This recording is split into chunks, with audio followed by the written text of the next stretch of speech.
Good morning from New York. I'm Chris Hayes, here with Bob Herbert, longtime columnist for the New York Times, now at the think tank Demos, syndicated columnist David Sirota, Anna Marie Cox, political columnist for The Guardian newspaper, and Josh Barro, columnist for Bloomberg View. The story in the media following vice presidential candidate Paul Ryan's speech at the Republican National Convention on Wednesday wasn't about how good or bad the speech was. It was about calling Ryan out for his lack of honesty. USA Today said Paul Ryan's acceptance speech at the Republican convention contained several false claims and misleading statements. The Associated Press said Paul Ryan takes factual shortcuts in speech. That was said hours after Ryan's speech. Take a listen to what was said just minutes after the speech. The fact-checking is beginning. Our team at CNN is at it. Wolf already. Other news organizations will do it as well. There is a kind of ideological amnesia here on the part of Paul Ryan. I'd marked at least 7 or 8 points, and I'm sure the fact-checkers will have some opportunity to dispute. I think these factual checks are really important. They should be held accountable. There will be some issues there with some of the facts. There are some moments that people are wondering if we're completely truthful. Do you think it was an honest speech? And in the end, does that really matter? That's an interesting. That's actually the question. That is really the question, because it matters to us, but the question about does it matter politically is what I want to kind of tee up. Republican presidential candidate Mitt Romney himself has gone beyond the convenient politics as usual lie with his month-long insistence that President Obama waived the work requirement for welfare, when in fact that's not true. The Obama administration has said if states want to experiment with new ways to fulfill the welfare work requirement, they would have to prove that their plans would move more welfare recipients into jobs than their existing policies do. The LA Times called out Rick Santorum for continuing this false claim on the first night of the RNC in a headline on Tuesday. Rick Santorum repeats inaccurate welfare attack on Obama. When responding to criticism about the welfare attacks being blatantly inaccurate, Romney pollster Neil Newhouse told BuzzFeed.com's Ben Smith, quote, "We're not going to let our campaign be dictated by fact checkers." So I think there's kind of a good news, bad news thing here happening here. I do. Because I think there was a whole critique developed in the blogs during the Bush years about the perils of false balance. And I think Brad DeLong or Paul Krugman, I forget who came up with this term about opinions on shape of the world differ as the perfect example of taking something that's not disputable and going to he said, she said, the Democrats say this, Republicans say this, and not actually independently adjudicating the factual dispute and saying, no, actually, this is the way it is. And I think that critique has been very effective. Mm-hmm. The critique has been effective. It has changed the posture. And so we now have this fact-checking industry. Mm-hmm. There's PolitiFact and the fact check page of the Washington Post, and everyone's running their fact checks. And then the question is, so then what, right? Where are we now in this migration? What do you take away from the Paul Ryan speech? Is it a moment of victory for this line in that we're all saying there's 8 places where he said things that are either flat out untrue, deeply misleading, and disingenuous? Or does it show the limitations of this mode that they're just going to keep doing it? Well, Dick Cheney said... Opinions differ. Yeah, exactly. Dick Cheney said deficits don't matter, and the Republicans now believe that facts don't matter. But I think they're wrong. And I think just because of this fact-checking industry that you're talking about, the danger is that you get sort of tarred with this idea that you are not truthful, that it's Lion Ryan or whatever. What I think is important now, because media don't determine elections, what's important now is for the Democrats to make hay out of this. It's been established that this is a genuine problem, not partisan when you're looking at it from the media perspective, but now the Democrats have to come home and hammer this home. And I think that we were talking before the show about, well, if you were campaigning for president in 1900, you could say one thing to one audience and another thing to another audience. There wasn't necessarily fact-checking or a national media It's almost like we've gone back to that a little bit because of the architecture of the new media, that you can live in your own bubble now, and you can get information from that bubble, and the other people in the other bubble get their information, and there's less and less crossover, and there's less and less trust in anybody to arbitrate between those two bubbles. And this is a great point. I mean, in terms of the best of times thing, there's this Runner's World story, right, where Paul Ryan was on Hugh Hewitt's show, said he ran a marathon in less than 3 hours, which is a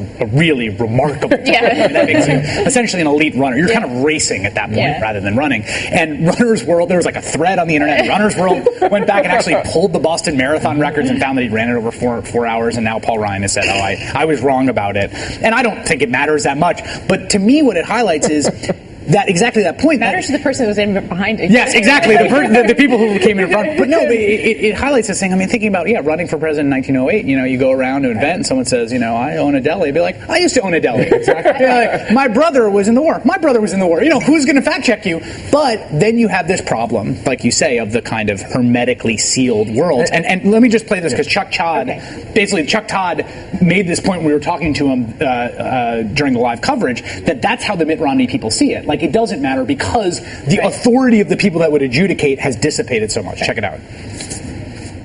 Whether you have this argument that they were able to sort of attack the fact checkers, question a fact checker, get the base of their party, the activist base of their party to bomb, if you will, Twitter bomb reporters, Twitter bomb news media. They think they can float above this. And who knows, they may be right. But I thought that was the most fascinating part. They think that the credibility of the overall media is so low right now. And the idea that the media is more partisan in nature or polarized in nature, that they think all of the fact checks have limited political impact on them for the fall campaign.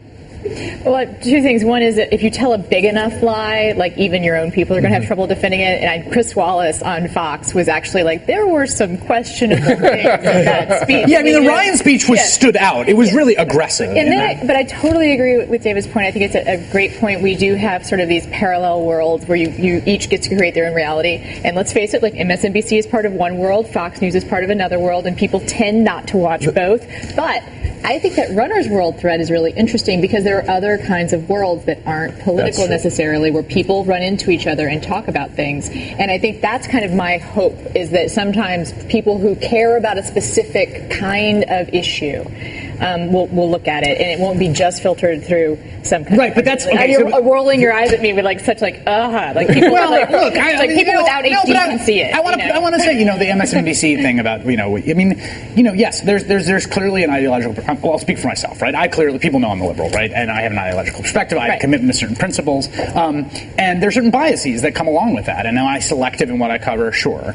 But, you risk running... When you say that as a statement of the way the world is... I'm not trying to say, like, shape of the world opinions differ. Right. That's my only point. But I'm just saying that, like, you can live audiences in this are bubble. distinct. And the person who exemplifies this, to really understand how this works, is to understand Glenn Beck today. Yeah. Glenn Beck now operates, since leaving Fox News, operates completely in his own world. Literally, he owns everything. He owns GBTV. He's got on his radio show. He's printing money, by the way. Printing money. Absolutely. But on his radio show, he is citing his own news service as the news deliverer. Yes. So people, comprehensive. 60, 70,000 people out at Cowboy Stadium, barely anybody outside that bubble noticed. Right. But that's an example that's a of people example. In the bubble. It doesn't matter if somebody else outside the bubble says those facts are wrong. If you're inside the bubble, you're not going to know. And the other thing is that because this is all they're all based on relationships of trust, right? Because you trust Glenn Beck.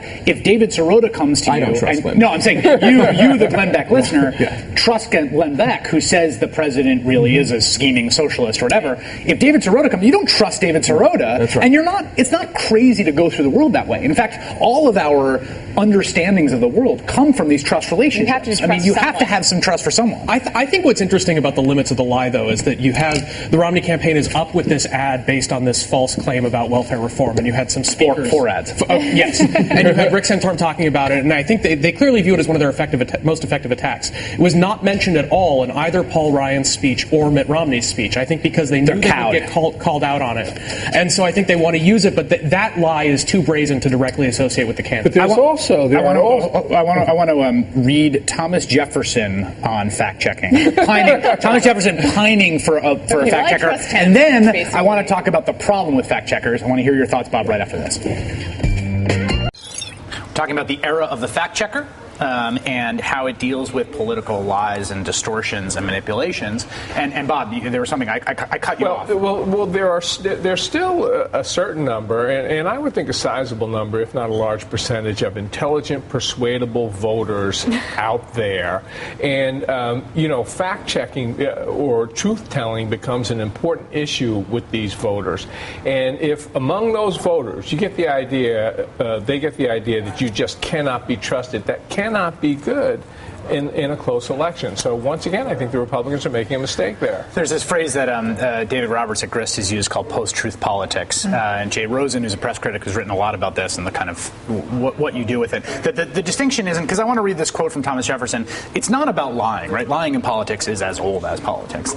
It's about an environment in which you don't care if you get called out for the lie. So here's Thomas Jefferson, who wishes that there were fact checkers in his day. He's writing a letter to New York Representative William Smith. Wonderful is the effect of impudent and persevering lying. The British ministry has so long hired the gazetteers to repeat and model into every form lies about our being an anarchy that the world has at length believed them. The English nation has believed them. The ministers themselves have come to believe them. And what is more wonderful, we have believed them ourselves. So this is about the British campaign of propaganda against the new republic. And then at the same time, I want to sort of not get too celebratory of the fact checkers as an authority, because they're just another set of authority. And this is where you really get down to brass tacks. You say, well, we're going to have fact checkers. But the thing is, fact checkers sometimes get it wrong. I've been fact checked by PolitiFact, and they were wrong, and I was right. and here's Rachel has had a legendary bad experience with PolitiFact. I think she has the better of almost every argument, or I would say every argument they've had. Here is her talking about PolitiFact. President says thing A and thing B. PolitiFact looks into it, decides that thing A and thing B, as stated by the president, both true. So on their truthometer, they rate the statement half true. How did two trues add up to a half true? PolitiFact, you are fired. You are a mess. You are fired. You are undermining the definition of the word fact in the English language by pretending to it in your name. The English language wants its word back. You are an embarrassment. You sully the reputation of anyone who cites you as an authority on fact-ishness, let alone fact. You are fired. I love that clip. And she was right, and she was totally right. And so here's the thing: getting to this bubble thing, I will see.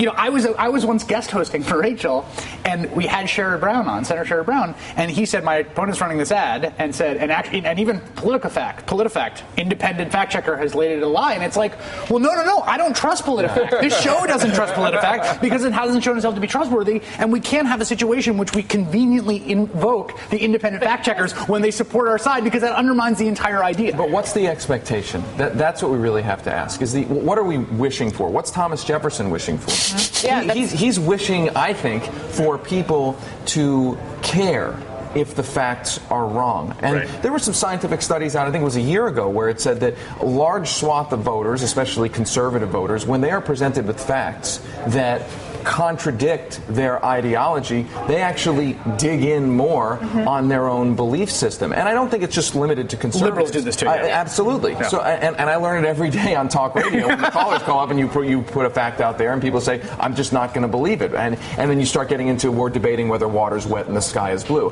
I think we are living in such a time where ideology has become so important in the public's mind. I'm on this side or I'm on that side, red versus blue, that sadly, what we're really lamenting is that when you put facts out there, one side, if those facts are inconvenient to, is simply not accepting of the idea that it's a fact. I'm not going to go that far. Yeah, you seem to think you're the optimist at the table. You're thinking it matters, and the fact checking is going to matter. Not only does it matter, I mean, PolitiFact matters. Rachel just destroyed.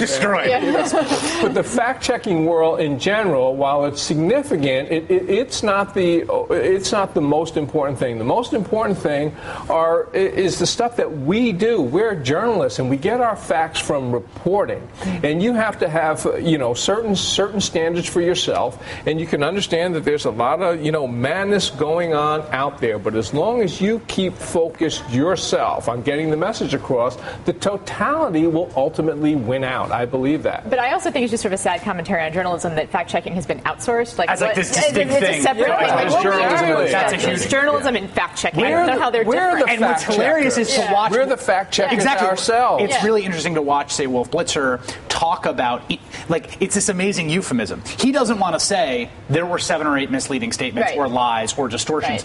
So fact-checker becomes a euphemism. So he says there were 7 or 8 places the fact-checkers will go into. Those other people over there who do the adjudicating. And part of that, I think, is that actually gets to the limited effect of them. To the extent they have a limited effect, if there's some other little ghettoized world called fact-checking, but there's the headline. That's why I thought the Santorum headline and the headlines, the AP headline that said Paul Ryan takes factual shortcuts is worth more than 1,000 fact checks. Because that's the news article. That's the thing that you scan when you see it. Takes factual shortcuts. That's the news. It's not the independent fact checker. And I think the proliferation of fact checkers may have pushed reporters some on this. I think the reaction to the Paul Ryan speech, I thought was handled very well, and I think that the press accounts of it generally focused on the substantive facts and how they were not factual. But I think that's partly a need to get ahead of the fact checkers. It's that's the story about it. Because I was really struck. I was down there in Tampa, and I watched the speech in the hall, and I went to a party afterward. And I'm talking to these other reporters, and I'm like, I thought that speech was terrible. And I repeatedly had this interaction where they would go, really? I thought he was relatable, and it was I thought it was an effective speech. I'm like, no, it was full of lies. And they were like, oh well, yeah. I think there's this tendency that I think it's important for the press to get past, where you watch something like this and you sort of report on it like it's a sports game or theater criticism. Andrea Seabrook of NPR said that I think last week about reporting on Congress, that the lying has become so accepted among journalists that it's almost not even a story anymore. And to your point, you're exactly right that when you outsource fact checking to outside of journalism, where people really, I think, frame their opinions on things is what is baked into the coverage. What you can, when it's a fact check situation, it's like, well, that could be this set of facts or that set of facts, and is this outlet credible or is that outlet credible? When it's baked into the places where you don't even recognize, that's where it's important. That's why when you take it out of journalism and put it over here, then what are you actually saying about what you're reading? What is actually in what you're reading and not knowing is news? Right. If the next day article about the Paul Ryan speech is distinct from the fact check story that runs, then what is the news content or value of the next day story about the Paul Ryan speech? Mega-rich newspaper publishers are shaping local politics and maybe even election outcomes. We're going to zoom into what's going on at the local level, how swing state voters are getting their news. The answers may surprise you after this.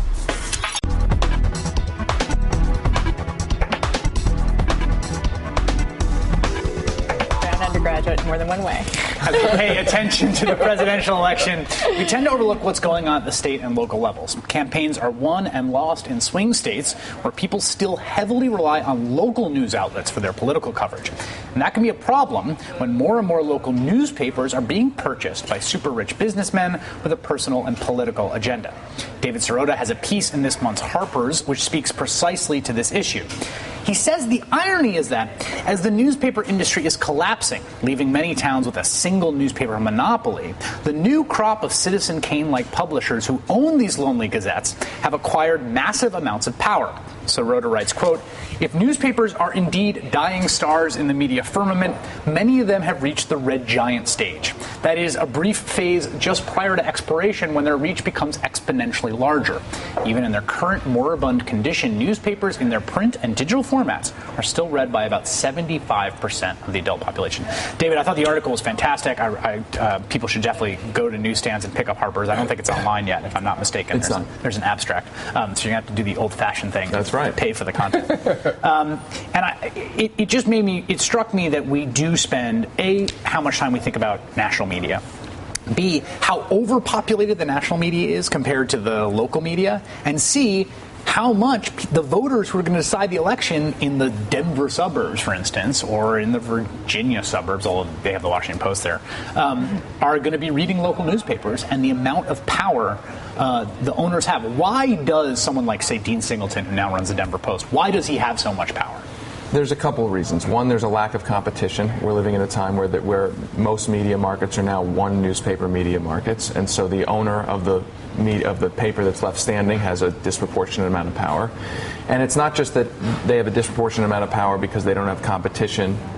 It's that they can actually shape the news, not having to worry that a competitor will have an alternate set of facts, that a newspaper owner can feel more, I guess, more latitude to bake into the coverage what they want to bake into without fear that the competitor will call them out. There's also the issue, we think we're living in a time where there's a proliferation of news outlets, and there certainly is, but as the FCC reports, more and more news outlets that remain, electronic news outlets, television, radio, internet websites, are basing their coverage on what's originally reported in a newspaper. The newspapers still have the most amount of journalists on the ground. They're the first impression. I mean, when you hear a story that comes out of some place, particularly if it's something that goes viral, for instance, the zombie face-eating story, right? That becomes a national story. It's reported first by a local media outlet. That's the case for a lot of stories. That's right. You can trace back so many stories back to an original newspaper hit.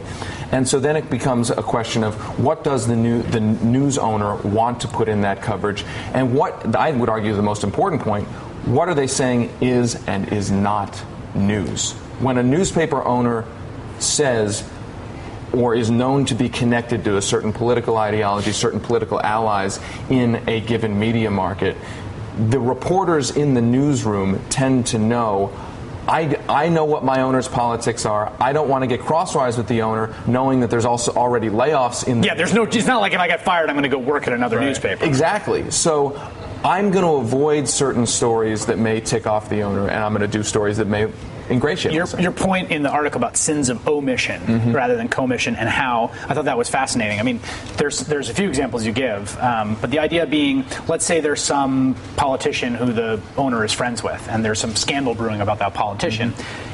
In the old days of competition, if the Denver Post didn't report about it because they were too cozy, then the Rocky Mountain News, which was the rival, right, would come in and do a front page story, and then the Denver Post would be embarrassed into covering it. Now, without that competitor, the Denver Post can just say, nothing to see here, they don't report on it, it never appears in the paper, and people don't hear it. You rarely get a smoking gun like you got in 2010. The New York Times wrote a front page story about the school district in Denver getting basically into the hands, its finances, with Wall Street. And the person at the center of that was Michael Bennet, who's now Colorado's U.S. Senator. This story came out 4 days in the New York Times about the deal that he cut when he was superintendent of schools. It came out in the New York Times 4 days before a very closely contested Democratic primary where this senator who was appointed was running for the Democratic primary. 87% of Colorado voters had already voted. That story was essentially unreported in the Denver Post. And not surprisingly, Michael Bennet is a close ideological ally with Dean Singleton in his politics, in his positions on labor, et cetera, et cetera. So you look at an election that was decided by less than 15,000 votes that essentially made a U.S. senator, a story that arguably, if it was in the Denver Post and covered in a real way, might have changed 15,000 votes. There you have an example, I think, of an owner whose politics in a monopoly situation are able to sway an entire U.S. Senate election. This isn't just Denver. I mean, there's lots of towns, and in fact, Philadelphia, which is a great newspaper town that's gone through a lot of consolidation, is about to have a new ownership crew running the Philadelphia Inquirer. We're going to talk to one of the new owners of the Philadelphia Inquirer right after we take this break. I want to read a quote because we're talking about the Denver Post, and I should say that you reached out numerous times to get Dean Singleton, who's the owner of the Post, to talk to you for the article. He declined. This is a former Denver Post reporter, Susan Green, who talked about working for the publisher, Dean Singleton. In my own experience, staying true to the Denver Post brand required a certain type of Stockholm syndrome. It meant internalizing what you figure your boss and your boss's boss might deem inconvenient to print, say before they hop on the train to Frontier Days with a posse of politicians and advertisers. advertisers. Frontier Days is a local festival in Denver. This isn't limited to Denver. It's in San Diego, and I want to make a correction about the guest we're about to bring in, who's an MSNBC contributor, Ed Rendell, NBC News political analyst, former governor of Pennsylvania, Ed Rendell, who is part of a consortium, helped organize a consortium that purchased Philadelphia Media Network, including the Philadelphia Inquirer, Philadelphia Daily News, and Philly.com, but not an actual owner, if I'm right about that, Governor Rendell. Thanks for joining us this morning.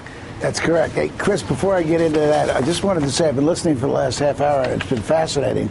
But there are several quick points I want to make. Please. Number one, truth still matters to those independent voters in the middle who often decide elections and who I think will decide this presidential election. It may not matter to the 40% on each side in the base, but at 20% or maybe smaller in the middle, it does matter. Second, in our business, we have something that we call third-party validation.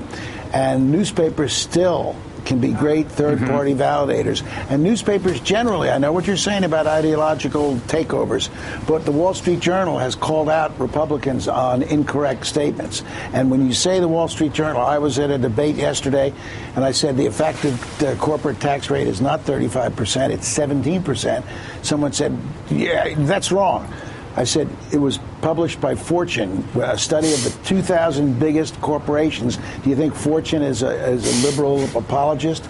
So third-party validation still matters, and it matters a lot. I think that's a great point because it cues up exactly the issue here, which is I think you're right that third-party validation matters. I do think that newspapers retain tremendous authority in adjudicating these debates, which is why if you were an evil genius who wanted to control the minds of the American public, the thing that you would do is you would go and buy a newspaper like has happened in Philadelphia. And so I want to hear you talk about it from your side, right? Which is if I'm a conservative in Philadelphia and I hear that Ed Rendell is getting people together to buy the local paper, I'm thinking we're screwed. Well, the conservatives are never going to get a fair shot in the local paper, or Ed Rendell's buddies aren't going to be investigated if they're doing something corrupt or wrong, that this is essentially going to be a protection racket.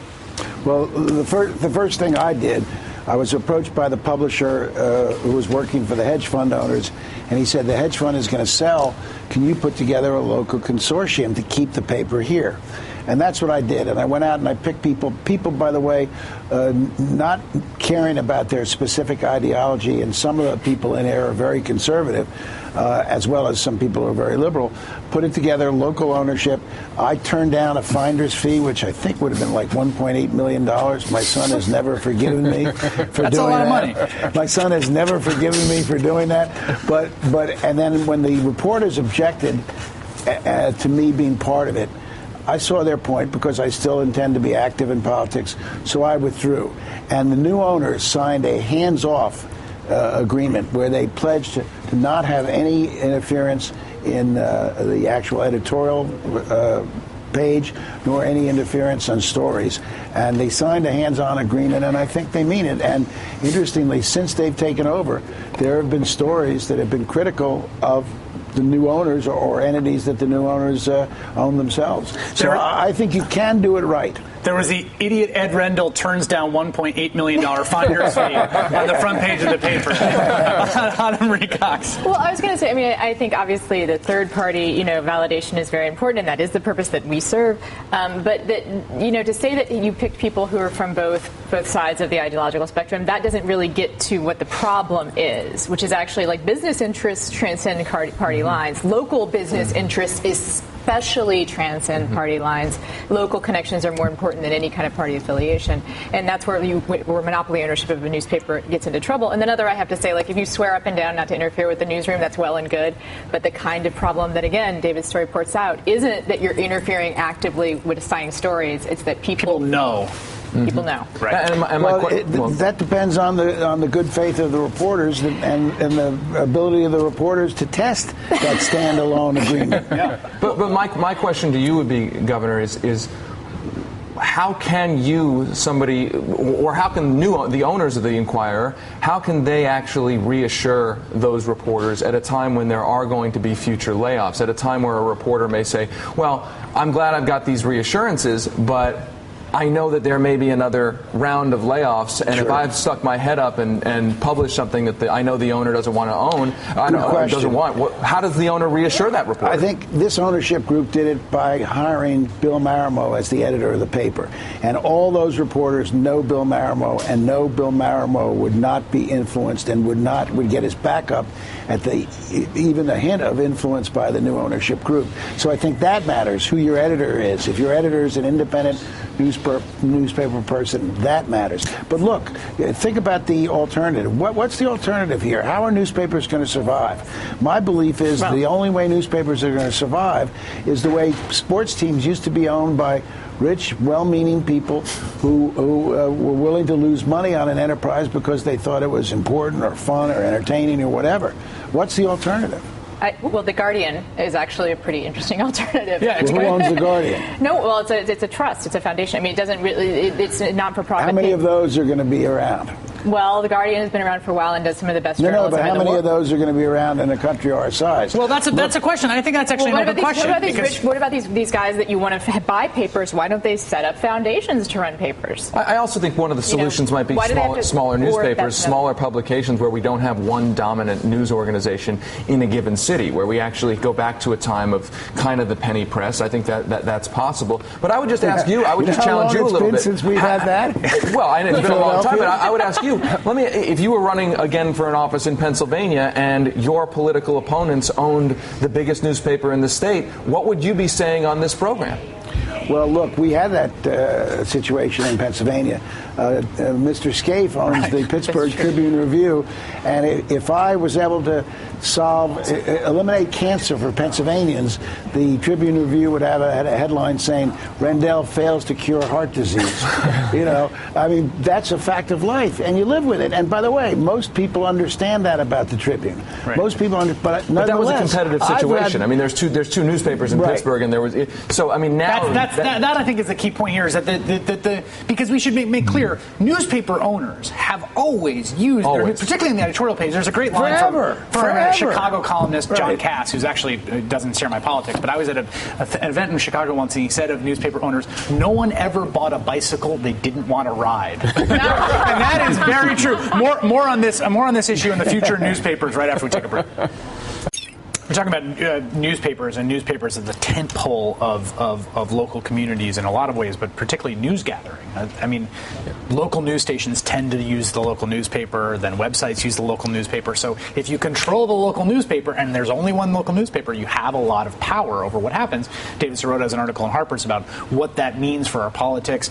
Ed Rendell has been involved in putting together a consortium to purchase the Philadelphia Inquirer and associated local properties. We should note that the previous owner of the Philadelphia Inquirer was extremely conservative, and people felt used the paper essentially as a vehicle. And not just conservative. Brian Tierney was one of the top PR executives, public relations executives in the media market. That is, he went from a job of pressuring reporters and spinning reporters to cover certain stories to essentially running and owning the newspaper. But guys, you got to go back to the fact that there is a hands-off. When Brian Tierney owned the Inquirer, I was running for re-election as governor, and the Inquirer not only endorsed my re-election, but almost qualified me for sainthood. Now, and the first time the new ownership group had to endorse politically, I was supporting a Democrat by the name of Patrick Murphy, a good congressman for state attorney general, and the Inquirer editorial board endorsed a woman by the name of Kathleen Kane.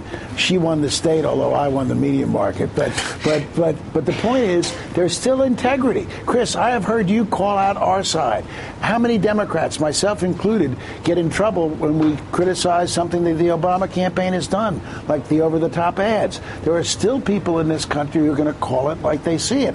And I'm not a fan of the Wall Street Journal, but I give them tremendous credit let me ask you then, holding people's feet to the fire. Then a follow-up question on that, because you're right. I mean, there can still be integrity depending on ownership structure, but what about the other side of the coin, the public's perception? When a reader finds out that the person who owns the newspaper was a PR executive or a big Republican activist, doesn't that hurt the credibility of the paper? Sure, it creates a presumption, but that presumption can be overcome. A rebuttable presumption. A rebuttable presumption, absolutely. Ed Rendell, thank you for joining us so much this morning. It was great to have near you. and dear to my and heart. I think the new editor of the Philadelphia Inquirer should signal his seriousness and distance by a big Ed Rendell takedown. I hope he's working on that as we speak. What do we know now that we didn't know last week? My answer is after this.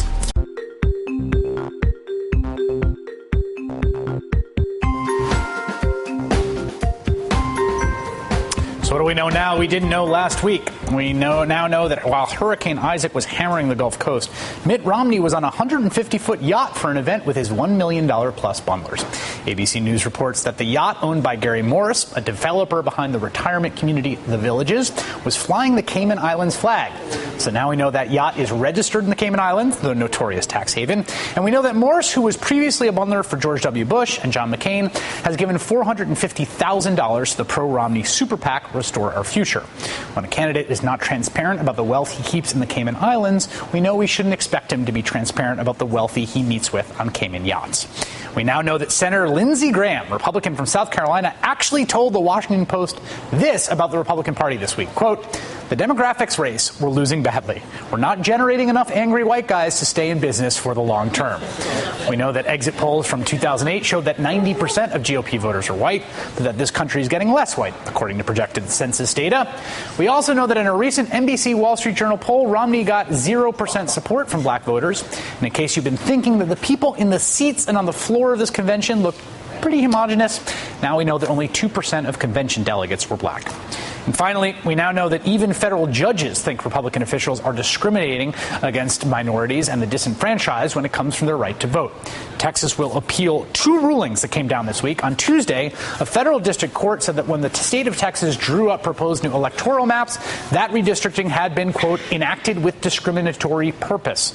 On Thursday, another panel of federal district court judges struck down Texas's new voter ID law and said requiring voters who don't have one of the 5 specified types of ID to get an election identification certificate would involve financial costs that would, quote, impose strict, unforgiving burdens on the poor.